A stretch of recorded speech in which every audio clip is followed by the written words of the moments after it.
How you doing now, folks? Welcome to a special interview episode on the Let's Have It channel. I'm here with an old pal and a comrade, should we say? Comrade for the RMT Union, Mick Hogg. How you doing, Mick? All right, Chris, doing well, pal. Nice to see you. It's good to see you, man. It's been a while, actually. It has been, Chris, and I'm hearing that you're doing well in other challenges, other activities, so all the best, but good to see you. Thanks, mate. A wee bit of backstory. Some people know and some people don't. I'm actually an ex-railway worker. I've just recently stopped becoming a railway worker, but I was also an RMT member, which you are the regional organiser for. Yes, I'm the Scottish regional organiser for Scotland and Northern Ireland. Predominantly, my role is ScotRail and Caledonian sleeper, but I do other activities within the railway or the ferry service if and when needed, required. Right, and how long have you been doing that for? I've been doing that now, Chris, for 15 years, and I thoroughly enjoy the role, and I take seriously the responsibility of the role. I actually know that personally because me and you have a personal history. Obviously, I got diagnosed with MS 4 years ago, and I went through a lot of troubles with the railway. I can understand whatever reason that is, but at a time where it felt like people had kind of stepped away from me, didn't know how to help me. You actually stepped in.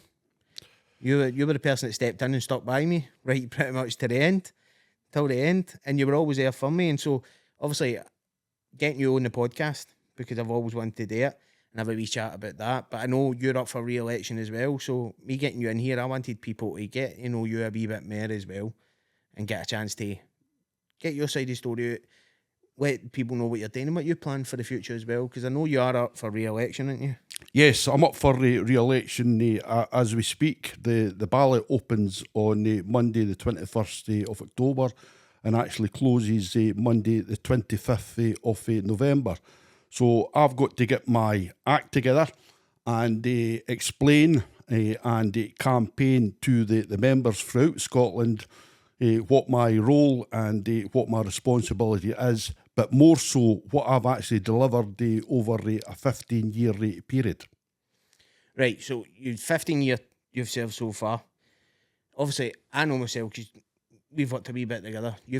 What was the pay rise percentage? Is it 45%? Is that correct?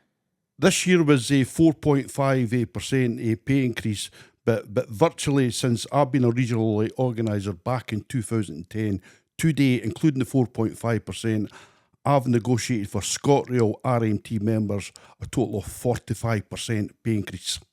That is good. 45% over the 15 years that you've been in your position is pretty remarkable, considering everybody out there, was it nurses? I've had 1% in how many years? Yes. So, I remember in the railway getting 3 and 4%. There is people out there a bit like, how do you get such a good pay? Because we all want to fight for it. That's one thing in the railway. Though it feels like a party is dying out, and we'll touch a wee bit more further down the line with that. But there is a lot of people in the railway are still willing to stand up and show their teeth and still willing to say, no, I'm entitled to this, so I'm going to fight for it. And that's obviously what you've been doing for the last 15 years, and that's why you have had a 45% pay rise and why people are getting 3-4% every year. Because you're all willing to fight for it. You're all willing to go out there. You're all willing to say, no, enough's enough. We're not going to take this from you. And you've been doing that for so long now. Now, in the 15 years, it's not just pay rises you've actually worked with, because I know this personally, like, people always go on about the pay rises, see when it comes to unions and things like that. But there is other things behind the background that unions do for their members, that the news only focuses on the money, but there is other things, policies that come into place, things for disability people and stuff like that, getting stuff put in. Is there something going in for like maternity people and carers and things like that? Yes. So all this stuff never gets any recognition whatsoever. All people ever talk about in the news is money. Like, all you seem to do is go on the news and have to justify why you're fighting for a pay rise. But nobody really looks at the back end of it. Nobody looks at, because I know personally there is a lot of policies put in place which came from people like yourself and other members fighting for, that actually help make life easier for people that need it. What kind of ones have you been involved with? Well, first and foremost, Chris, RMT is a fighting union, a campaigning Defo. union, and we make no apology for that. You know, because as the late Bob Crowley once he says, if you don't fight, you'll never ever win. But if you do fight, you might win. Never truer words were actually said. And you're right to actually point out, like, it's not just about pay, it's about No. terms and conditions. Also, it's also about, like, say, antisocial behaviour within Scotland's train. That is a massive issue, and we as a trade union have actually been fighting, campaigning with the Scottish Government, ScotRail and Transport Scotland in order to ensure that policies are actually in place, if not legislation is in place, because I'm a firm believer that no person within society who's working within the society should be subjected to antisocial behaviour or assaults when they actually come to work. We have a crazy situation when it comes to Scotland's trains, where you have legislation, authorities within society can actually discipline and actually charge people who are actually found guilty of antisocial behaviour at the shopping centres and the football grounds by banning them from the shopping centres, banning them from the football grounds. But when it comes to Scotland's railway, you know, it's business as usual. It's open season. And that, to me, needs to change, because what we actually need to actually put in place is legislation in order to actually make it an offence to actually assault a transport worker when it comes to Scotland's trains, because I'm a firm believer that it's just a matter of time, God forbid, if someone ends up losing their life as a result of antisocial behaviour and assaults on Scotland's trains. Well, it's you're saying that because I know, because I've worked on the trains myself. I worked on them for quite a while, almost 10 years. There was a lot of assaults and there was a lot of close near fatalities. There was stabbings. Members of staff were attacked with knives and things like that. There was members of staff that were assaulted, like physically assaulted, not verbally or called names. They were actually physically assaulted. And even though the people might have got lifted and charged, nothing really happened to them. And then a week or two later, they're back on the train taunting the same people that have just been assaulted. Like, it did. There is so many people, and it's actually causing a mental health pandemic, or epidemic, I should say, within the railway. Within the railway. How many people do you know now are actually going off due to mental health and stress? What they have to go through on a Friday and a Saturday night on a train? And it's not just even a Friday and a Saturday night. It's during the week now as well. And there is nobody really out there trying to help them. The company don't seem to want to tackle it too much. I know they've tried to put policies in place and things like that, but maybe it needs to go beyond the company. You're right, maybe it needs to be a law. It needs to be the government that steps in there and says, this is, you'll get long-term sentences for assaulting members of staff here. Like you would with a police officer or an ambulance worker, yes, or a doctor or any other public servant. Because after all, it is a public service now. yes. It is run by the government. Yes. It is a public service, and these are public servants. We just had a recent case where a rail worker at Glasgow Queen Street was actually thrown onto the tracks at Glasgow Queen Street. The individual concerned was arrested. He was American. He was arrested and actually charged, and he was sentenced last month. And that's the type of cases that we need to actually shout from the rooftops be over, because antisocial behaviour and the assaults on rail staff, transport staff is unacceptable. And what we actually need, Chris, is the Scottish Government, Transport Scotland and the Transport Secretary to put in place legislation that actually protects transport workers. Because I don't want to be the person who actually goes to the mother or the father of a rail worker and say, look, I'm sorry, but your son's not coming home.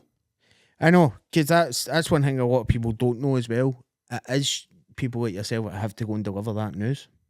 It is people like yourself that have to go and give the families unfortunate news. They're your members, like they're everybody's members. So, no, you don't want to be that person, because the railway is becoming a younger demographic as well. There is a lot more younger people in the railway, and the last thing you want to do is have to go to a mum or a dad and say, I'm sorry, but unfortunately your son or your daughter won't be coming home. because that's gut-wrenching, that's life-destroying, Absolutely. and it can be avoidable with the right legislation, the right policies put in place. And that is where the Scottish Government have got to get pressure put on them. It has got to be raised awareness. But we know, for as long as I've been in the railway, the Scottish Government just want to diminish the railway as much as possible, and they have been trying to do that. And the argument against it has never been about money. The argument has always been safety. For as far as I've been in the railway, and they've been trying to get rid of conductors and things like that, the argument has always been it's safety. We need people on the trains. You can't leave trains unattended. Can't leave drivers just on their own. Because passengers even get assaulted, not just members of staff. Yes. Passengers do get assaulted. Innocent people who expect to travel safely are getting assaulted along with the members of staff. So the government seem to want to strip that right back to the bare minimum, as if AI equipment's going to do everything in the world. The AI equipment can't step in when a situation's happening. Correct. They can't save anybody. How many members of staff are getting assaulted with fire extinguishers nowadays and things like that?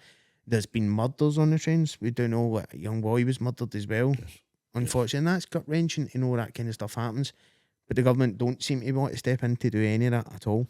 Well, we've actually run a very successful campaign, Chris, as you're probably aware, in terms of Scotland's trains, in terms of keeping the guard on the train.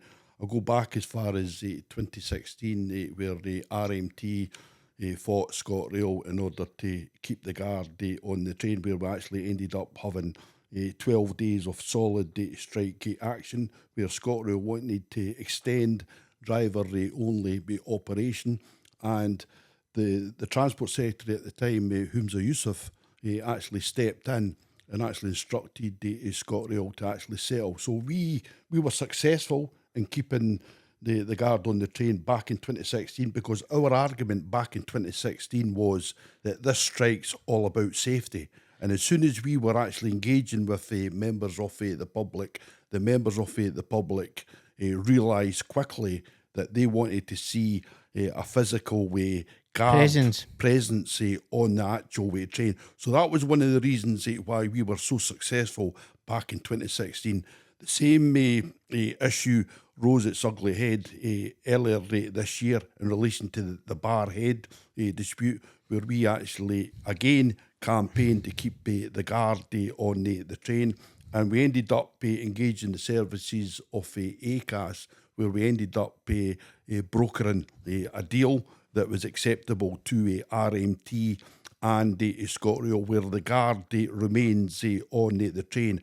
In addition to that, under the banner of the Strathclyde Manning Agreement, the same deal that was actually brokered under ACAS, we've ended up with an additional 113 full-time ticket examiners jobs under my leadership as a regional organiser in Scotland, fighting for jobs, fighting for safety. Fighting for safety. And that it's one thing I will say, the biggest focus of the union has always been safety of the members and safety of the public as well. Has always been the main focus. And I know they do focus a lot on the pay structure and things like that. But it's no, you got to remember, you're there to protect us. That's why we pay yous. You're there to protect our jobs, and you're there to protect our livelihoods. You're there to protect our lives, as it's starting to become quite a serious matter. It's starting to become quite a serious matter. Now, obviously, you're up for re-election yourself. Is there things you would like members to know about yourself? Well, first and foremost, like say, I'm absolutely honoured to actually have been a regional organiser for the last 15 years. I have a track record second to none when it comes to actually fighting on behalf of the members. I'm a great believer of actually being held accountable to the actual members. I think that's right, and it's only fair. I believe, or RMT believes, that every full-time officer should be up for re-election, and the system we actually operate is every 5 years the full-time officer is up for re-election.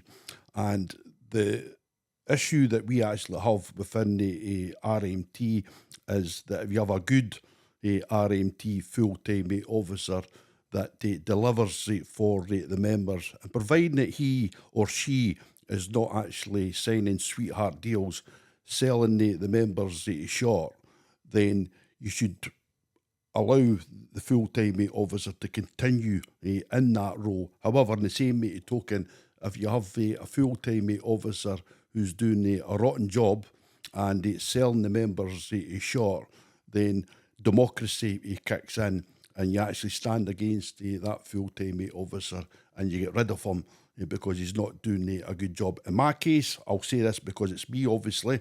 I feel that I've been doing a good job under difficult circumstances over the last 15 years, and it would be an absolute honour and an absolute privilege if I was allowed by the membership to continue in that role for a further 5 years.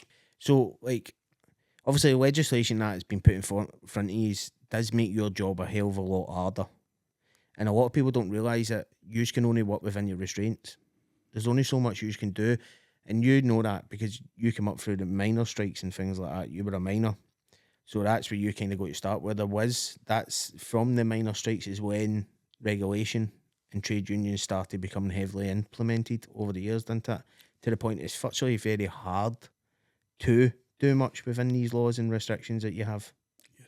Yes, virtually since the miners' strike, Chris, I was involved in the miners' strike 84, 85. I left the school straight into the mining industry, got myself involved in the National Union of Mine Workers, the NUM, participated fully in the miners' strike of 84, 85, ended up losing my job as a result of the miners' strike.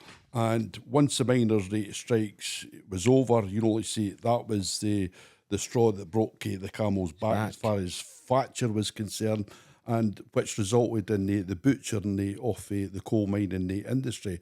So sadly and unfortunately, there's no longer a mine industry. I've obviously moved on from the mine industry. I started my career back in 1990 with the railway, done about 10, 15 years with the railway. Got an opportunity to actually put myself forward for an RMT position within the railway full time back in 2010, and virtually been successful ever since. We also have as an RMT organisation in Scotland. We fight many fights, we fight many battles. We're involved in a lot of campaigns, but in order to be successful, we need help and assistance, hence the reason why we actually have a very successful RMT parliamentary group within the Scottish Parliament that works very, very well for us, because we've fought many battles in the past. Caledonia McBrain was one battle where we actually argued and actually fought for Caledonia McBrain to be kept within the public domain in order to actually fight for lifeline services for the islanders who actually live within islands throughout Scotland. As a result of my role as a full-time officer, I've obviously been fighting for jobs, terms and conditions within ScotRail. Also deal with Caledonian Sleeper Limited also, where we fight for jobs, terms and conditions also. Yeah. So your main role as a regional organiser is to organise the fighting, is to organise Yes. organise the strikes and the ballots and things like that. Which have been successful, because every ballot I've been involved with since I joined the railway almost 10 years ago, we have actually come out with a result. You did keep the guards, you did keep the ferries. There has always been results. Yeah, some of them are long haul battles, and they are hard.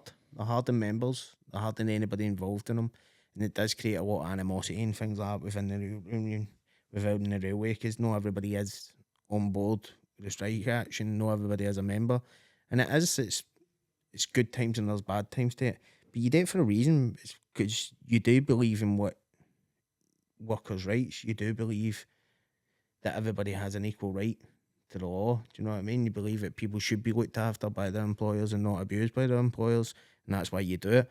If you were going to get re-elected for this next term, what's your kind of vision for this term?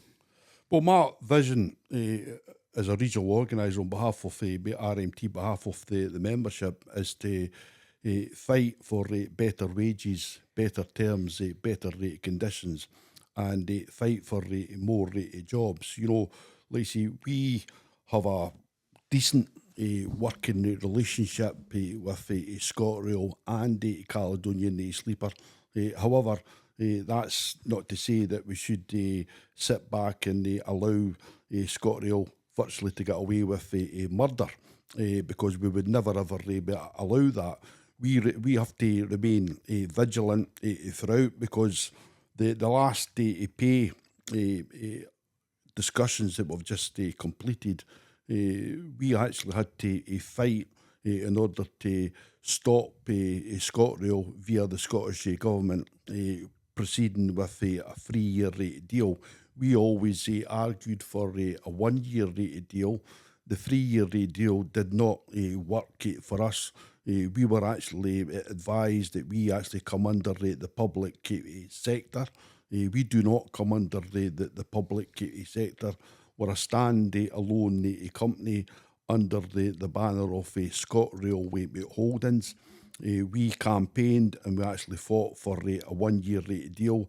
We balloted the membership. The members spoke with an overwhelming ballot result for strike action and action short, and that was the result, the straw that broke the camel's back, which ended up delivering a 1-year deal opposed to a 3-year deal. A 3-year deal whereof gave 3.18% for year 1, 3.1% for year 2, 3.1% for year 3, 9.3% over 3 years. We have ended up with a 4.58% for a 1-year deal, no strings attached. No, that's something I must say, because a lot of people are probably going to see this over a lot of my members ourselves. The biggest thing for members isn't pay. Biggest thing for members is the terms that get attached to the pay. And that's what people don't understand when they see you talk about it in the news. Like, they try to attach some amendments and things that really could cost people their jobs. Ticket offices was one of them, and things like that. They were trying to sneak that in there, getting rid of ticket offices. And there's a lot of things that they try to put through the back door, and kind of they're dangling the carrot with the percentage of the pay rise. But really, if you look at the whole policy, there's a lot in there that in a couple of years' time can bite you in the backside. So a lot of people don't get to see that aspect to it, and it is probably, I'd say it's the most important thing to a lot of members. It certainly was for me, is I want to make sure the terms and conditions to what I'm getting this pay rise for were correct, because if it's comes all these stipulations and putting people's jobs at risk, then I'm not going to accept it. It doesn't matter how much money you throw in front of me, I'm not going to accept it. I'm not going to step on somebody else's neck just to benefit myself, kind of thing. And that's what a lot of the public don't see. So a lot of people there don't see that aspect to it. They don't actually see the breakdown of these terms and conditions. And if they did, none of them would vote for it. Correct. None of them would vote for it. So why? So people out there that say, oh, they're just money grabbing, they're just this, and you're like, you know, most of these deals get knocked back because of the terms and conditions. It's nothing to do with actual pay. Most people would accept 3.1%, but they're not going to accept everything that comes along with it. So the biggest result out of that isn't the 4.5%, though that's amazing, because a lot of companies don't get that. The biggest result of that is there's no amendments, there's no attachments to it. There is no terms and conditions added onto this. It is just a straight up pay rise. And that makes the biggest difference than the actual pay itself. The ticket office campaign was a major victory for RMT, not just RMT in Scotland, but RMT nationally. And if you recall, like you say, the instruction from the UK government to the rail delivery group was to actually close every ticket office throughout the land. And as a result of the RMT's fight campaign, we actually ended up winning that campaign, because the instruction that the UK government gave at the time to the rail delivery group, the same instruction came from the same Tory government to instruct the rail delivery group to actually back off. So that constituted a major victory for RMT. However, we need to remain vigilant, Chris, because you can't get the Scottish government have not ruled out tampering with the hours within the ticket offices throughout Scotland. So we're going to have to reinvigorate that campaign, put further pressure on the Scottish Government to actually come clean in order to keep all ticket offices to put it to open. bed. Absolutely. because what a lot of people don't realise is with ticket offices, it's not just somebody's job you're protecting there. There's so many factors to a ticket office that gets totally missed. So I'm a disabled person myself. Now, disability travel is a massive thing, and it is important to me.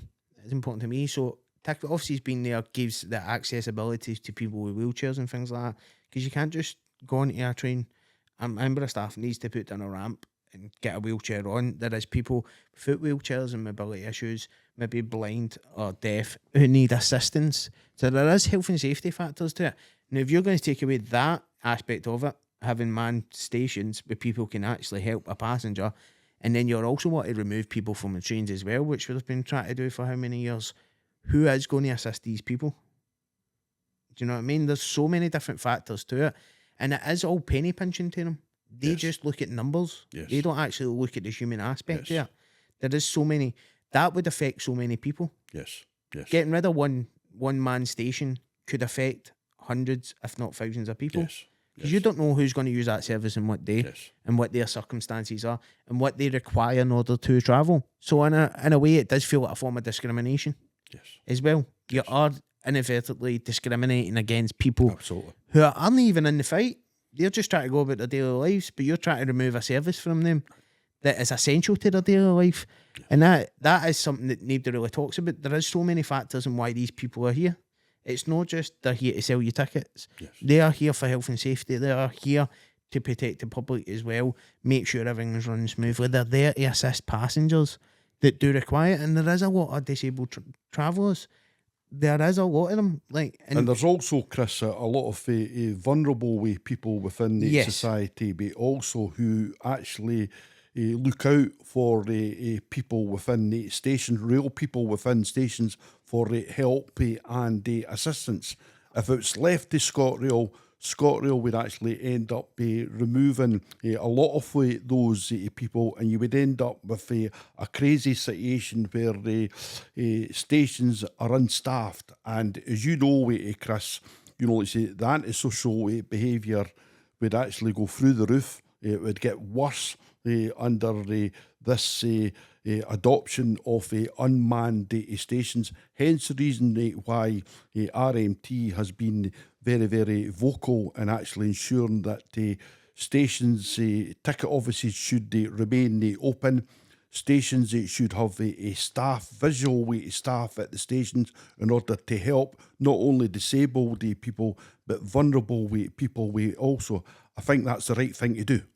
No, definitely. And I wholeheartedly agree there. Like I say, it's something that is personal to me as a disabled person, and I was a disabled member as well, and I did sit in the disability committee and things like that, and I did help with Equality Act and things. As you know yourself, I was involved actively when I became disabled because I realised the importance of how much all this stuff is.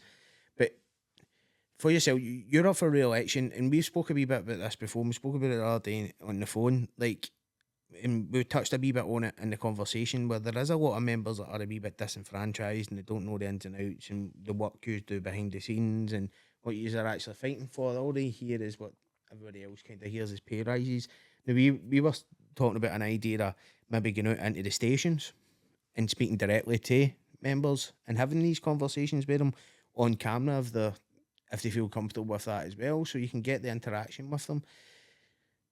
Is that something you still want to do? You still want to go to the disenfranchised members? You want to interact with them because you do want to bring them back into the fold, don't you?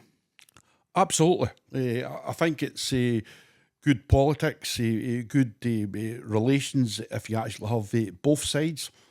People who are actually on board 100% union minded, but at the same token, I think it's not a bad idea to actually get constructive criticism also, because no one within RMT or any union for that matter, like say, you're going to please everybody. People do have issues, do have concerns, and you'll never ever deliver and satisfy everyone. Oh no, definitely. That's just a fact. But by explaining the facts, the facts and the detail, then that should go some way in actually helping and assisting members to understand what the mechanism is, what the process is, because Rome was never ever built in a day, Chris. No, And I think members need to understand that there is a process, there is a procedure, and we actually need to actually exhaust that procedure process before we actually end up delivering for the membership. Nah, definitely. And I think it's a great idea because it is, I know for being in the railway, there is a lot of disenfranchised members out there, or ex-members, because some of them are left. And a part of the problem was, like you say, they don't feel a part of the mechanism either.